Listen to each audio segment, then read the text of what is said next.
मला एक मोठी शस्त्रक्रिया करायची आहे. डॉक्टरांनी सांगितलंय कमीत कमी 35 लाख रुपये लागतील. मोठी बहीण अनन्याच्या तोंडातून एवढी मोठी रक्कम ऐकून लहान भाऊ थक्क झाला. तिने लगेचच त्याच्याकडे पैसे मागितले नव्हते, पण आकडा ऐकून तो हादरला. लहान भाऊ रोहन थोडा विचार करत म्हणाला, ठीक आहे दीदी, पण त्यासाठी एक प्रॉमिसरी नोट वचनपत्र लिहून द्यावा लागेल. त्या एका वाक्याने अनन्या जणू दगडासारखी झाली. Promissory note? तिच्या आवाजात विस्मय भरलेला होता. रोहनच्या शांत पण कठोर स्वरातील शक्ती ती ओळखण्याचा प्रयत्न करत होती. स्वतःच्या लहान भावाकडून कर्ज घेण्यासाठी कागदपत्र. तिचं हृदय तुटलं. जणू कोणीतरी तिच्या विश्वासावर वार केला होता. एका क्षणासाठी तिला काहीच बोलता आलं नाही. तिचे डोळे पाण्याने भरले. नात्यांमध्ये आता फक्त कागद आणि हिशेबच उरला होता का? अनन्याकडे दुसरा कोणताही मार्ग नव्हता. जीव वाचवण्यासाठी तिला हे कडू घोट गिळायलाच लागणार होतं. तिने हळूच म्हटले, ठीक आहे, मी लिहून देईन. मी उद्या सकाळी विमानाने दिल्लीला येत आहे, रोहनने शांतपणे सांगितले. कॉल संपताच अनन्या पलंगावर बसून राहिली. बाहेर रात्र होत चालली होती आणि आत तिच्या तुटलेल्या हृदयाचा आवाज. भावाकडून पैसे घेताना हा कागद माझ्यासाठी सर्वात मोठं दुःख बनेल असं कधी वाटलं नव्हतं. अनन्या मनातल्या मनात कुजबुजली. दुसऱ्या दिवशी सकाळी अनन्या हॉस्पिटलमध्ये बसून रोहनची वाट पाहत होती. काही वेळाने तिच्यासमोर एक ओळखीचा आवाज घुमला. दीदी? तिने वर पाहिले. चेहरा तोच होता, पण आता अधिक परिपक्व, नजरेत दृढता आणि खांद्यावर जबाबदाऱ्यांचे ओझे. अनन्या त्याला पाहून रडू लागली. रोहनने पुढे झुकून तिच्या खांद्यावर हात ठेवला. सगळं ठीक होईल दीदी. त्याने बॅग उघडली आणि आतून पैशांनी भरलेले एक पाकिट बाहेर काढले. मग अनन्याने प्रॉमिसरी नोट लिहिली. प्रत्येक अक्षर तिच्या हृदयात घुसलेल्या सुईसारखं जाणवत होतं. सही करताच तिच्या डोळ्यातून अश्रू ओघळले. रोहनने तो कागद व्यवस्थित घडी करून बॅगेत ठेवला आणि म्हणाला, आता ऑपरेशनवर लक्ष दे. मी इथेच आहे. शस्त्रक्रियेची तयारी सुरू झाली. डॉक्टरांचे पथक आले आणि अनन्याला ऑपरेशन थिएटरकडे घेऊन जाऊ लागले. अनन्याची मुलं रडू लागली. आई, तू बरी होशील ना? अनन्याने त्यांना मिठी मारली.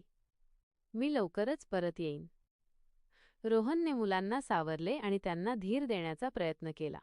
स्ट्रेचर पुढे सरकले आणि हॉस्पिटलचे दरवाजे बंद झाले. वर चमकणारे दिवे, आजूबाजूला धावणारी मशीन्स आणि मनात हजारो भयानक विचार. ऑपरेशन थिएटरमध्ये जाताना तिची शेवटची नजर रोहनवर पडली. तो हात जोडून उभा होता आणि त्याच्या डोळ्यात काहीतरी असं होतं जे अनन्याला समजत नव्हतं. दुःख, अपराधीपणा की अजून काही? दरवाजा बंद झाला. तासनतास सुयांच्या टिकटिक आवाजात प्रतीक्षा सुरू होती. रोहन प्रत्येक मिनिटाला घड्याळाकडे पाहत होता. माझं मन इतकं जड का झालंय? मी काहीतरी चूक केली का? तो स्वतःला विचारत होता. अखेरीस डॉक्टर हसून बाहेर आले. सर्जरी यशस्वी झाली. रोहनच्या डोळ्यात आनंदाश्रू आले, पण त्याच्या मनात एक प्रश्न अजूनही बोचत होता. मी काहीतरी चुकीचं तर केलं नाही ना? अनेक दिवसांनंतर जेव्हा अनन्याचे डोळे पूर्णपणे उघडले, तेव्हा तिने स्वतःला आयसीयूच्या बाहेर एका शांत खोलीत पाहिले. शरीर खूपच कमजोर होतं, पण मनात एक हलकासा दिलासा होता. रोहन त्याच खोलीच्या कोपऱ्यात झोपला होता. त्याच्या चेहऱ्यावर खूप थकवा आणि डोळ्यांखाली सूज होती. बहुतेक तो अनेक रात्री नीट झोपला नाहीये. अनन्याने विचार केला, हा खरोखरच इतका बदलला आहे का? तो कागद तिच्या मनावर एक ओझ्यासारखा झाला होता. काही वेळाने रोहन जागा झाला. कशी आहेस दीदी? ठीक आहे, अनन्या हळूच म्हणाली. खोलीत काही क्षण शांतता पसरली. मग ती म्हणाली, रोहन, तुला खरंच वाटलं होतं की मी तुला पैसे परत करणार नाही?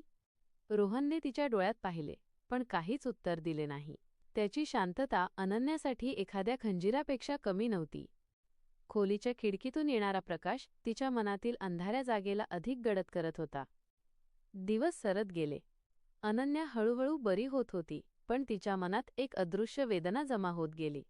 जेव्हा जेव्हा ती खिशात ठेवलेल्या प्रॉमिसरी नोटबद्दल विचार करायची, तेव्हा तिचं हृदय गच्च व्हायचं.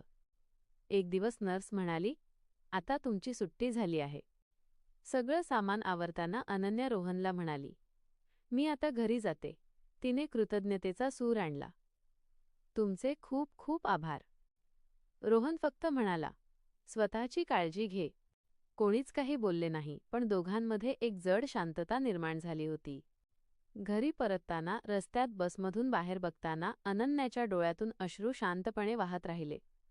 नात्यात आता फक्त तो कागदच उरला आहे का? 1 महिना उलटला. अनन्या स्वयंपाकघरात चहा बनवत होती, पण तिच्या मनात पुन्हा तीच पीळ उठली. तिने कपाटातून ते पाकीट काढले ज्यात प्रॉमिसरी नोट ठेवली होती. कागद अजूनही नवीन आणि कडक होता, जणू त्यावर लिहिलेले शब्द कधीच मिटणार नाहीत. तिने ते हळूहळू उघडले. पण हे काय?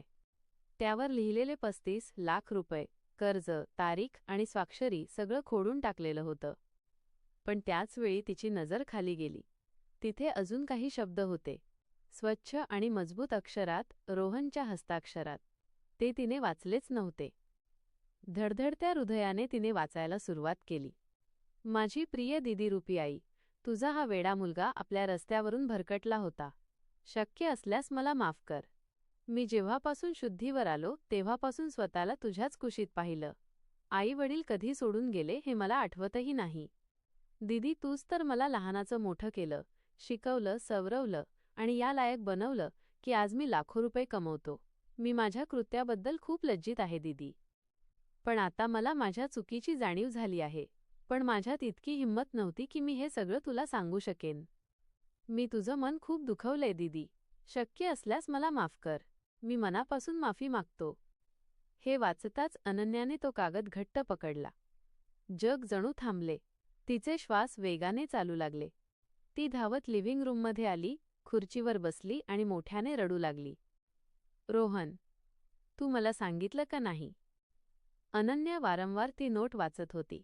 पुढे लिहिले होते, जर कधी आयुष्यात अडचण आली तर लक्षात ठेव, मी नेहमी तुझ्यासोबत आहे दीदी. तिने तो कागद छातीशी लावला. का रोहन, तू मला गैरसमज करून का दिलास? तिने फोन उचलला. रोहनचा नंबर डायल केला. पहिली घंटा वाजली. काही उत्तर नाही. दुसरी वेळ तरीही नाही. तिसऱ्या वेळेस, हॅलो दीदी. अनन्या रडत म्हणाली, तू खाली काय लिहिलं होतं? तू मला सांगितलं का नाही? काही क्षण शांतता पसरली. मग रोहनचा आवाज तुटलेला आणि जड होता. दीदी, माझ्यात इतकी हिंमत नव्हती की मी तुला काही बोलू शकेन. एका क्षणासाठी वेळ थांबला. फक्त हृदयाचे ठोके ऐकू येत होते. मग अनन्या म्हणाली, वेड्या मुला, तू मला घाबरवलंच होतं. मला वाटलं मी माझा भाऊ गमावला. रोहनने वचन दिले, मी आत्ताच येतोय दीदी. अनन्याने फोन ठेवला आणि खिडकीतून बाहेर पाहिले. आज हवेत गारवा होता, पण तिच्या हृदयात वर्षानुवर्षानंतर एक गोड ऊब जाणवत होती. तिला तिचा हरवलेला भाऊ परत मिळाला होता. काही वेळाने रोहन अनन्याच्या घराच्या दारावर उभा होता.